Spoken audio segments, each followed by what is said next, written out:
அண்ணே இந்த போட்டிக்கு போட்டி ஆரம்பிச்சதே இவனால தான். இப்போ அதுக்கு என்னடா பண்ண சொல்ற? களத்தில் ஜெயிக்க துப்பு இல்லை, பேச வந்துட்டேன். டேய் நிறுத்துறா. ஒழுங்கா அந்த கபடி தூக்கி ஓரம் கட்டிட்டு அவன் பொழப்ப பார்க்குற வழியை பார்க்கணும், புரியுதா? கபடி எனக்கு வெறும் கேம் மட்டும் இல்லைண்ணே, என் லைஃபே அதான். என்னாலாம் விட முடியாது. அண்ணே கபடி ரத்தத்தில் ஊறினது, என்னாலாம் விட முடியாது. அப்போனா 2 பேரும் ஒரே டீமா போட்டு ஆட வேண்டியதான்டா. நே இவன் என்னைக்கு எங்களை விட்டு கெஸ்ட் பிளேயர் ஆட வச்சானோ அன்னைக்கே இவே வேற நாங்க வேற ஆயிருச்சு.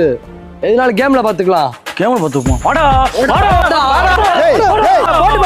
ஒரு ரவுண்ட் எடுக்கிறது வழி இல்லை, நீ வாய் பேசிட்டு இருக்க. நிறுத்துடா. என்னடா என்ன